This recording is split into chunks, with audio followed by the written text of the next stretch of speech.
करमचंद गांधी। मोहनदास करमचंद गांधी अर्थात महात्मा गांधी। हाँ बेटा, लोग मुझे इसी नाम से ही पहचानते हैं। बेटा इधर आओ, तुम क्यों उदास लग रहे हो? बापू, बात यह है कि कल आजादी का पर्व है और मुझे कल स्कूल में उसके बारे में कुछ बोलना है, इसलिए। उसमें क्या बड़ी बात है, आजादी के बारे में कुछ बोल दे। लेकिन बापू, क्या सच में हम आजाद हुए हैं? तू ऐसा क्यों बोल रहा है? चलिए बापू, मैं आपको कुछ दिखाता हूँ। देखिए बापू, उस घर में। मम्मी पापा, मुझ पर थोड़ा रहम करो प्लीज, मुझे आगे पढ़ने दीजिए। मैं आगे पढ़ना चाहती हूँ और डॉक्टर बनना चाहती हूँ। बस बेटा, आपने बहुत पढ़ लिया। हमारे समाज में लड़कियां इतना पढ़े यही बहुत बड़ी बात है। पढ़ना लिखना छोड़ो और अपनी शादी के बारे में सोचो। क्या मुझे पढ़ने लिखने की और मेरे सपने पूरे करने की भी आजादी नहीं मिलेगी? आइए बापू, उस घर में भी देखते हैं। मेहरबानी करके आप यह व्यसन छोड़ दो और घर में भी ध्यान दिया करो।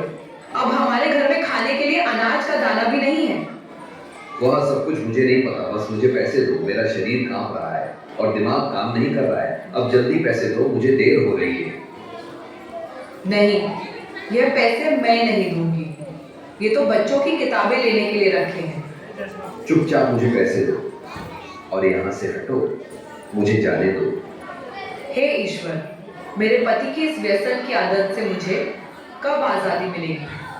बापू, और आगे चलिए, मैं आपको एक रिश्वतखोर अधिकारी बताता हूँ। साहब, कई दिनों से मैं आपकी ऑफिस के चक्कर लगा रहा हूँ। अब तो मेहरबानी करके मेरा काम कर दीजिए। अरे भाई, कितनी बार बोलूं तुझे, तेरा काम बहुत कठिन है और बड़े साहब मना कर रहे हैं।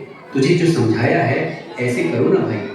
लेकिन साहब, मेरे सभी कागज ठीक है और मैं अपना हक पाने का हकदार हूँ, तो मैं रिश्वत क्यों लूँ? अब तो सत्यवादी हरिश्चंद्र बनकर तुम्हारी सब फाइलों को लेकर इधर उधर फिरते रहो, जाओ, तुम्हारा काम नहीं होगा। हे ईश्वर, हमारे जैसे ईमानदार लोगों को ऐसे रिश्वतखोर अधिकारियों से कब आज़ादी मिलेगी? चलो बापू आगे।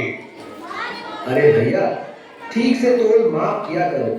गेहूं और चावल तो मिले, पर दूसरी चीज कहाँ पर है? अरे भैया, आपको जल्दी आना चाहिए ना। बाकी सामान तो सब खत्म हो गया है। आगे से ही कम सामान आया था, उसमें हम क्या कर सकते हैं?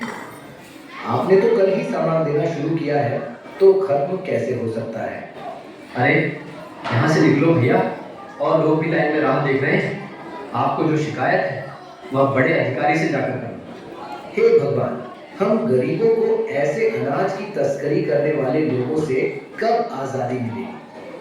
देखा ना बापू आपने, क्या आपको लग रहा है कि सच में हमारा देश आजाद हुआ है? आज के समय में भी लड़कियों को पढ़ने की आजादी नहीं है। आज के समय में बहुत सारे लोग व्यसन के अधीन होकर अपने घर की जिम्मेदारी को भूल रहे हैं। यहाँ पर सरकारी अधिकारी भी रिश्वत लेकर अपना काम करते हैं। अनाज बेचने वाला भी अनाज की तस्करी करके गरीबों का अधिकार छीन रहे हैं। क्या हम सच में आजाद हुए हैं? हमें दे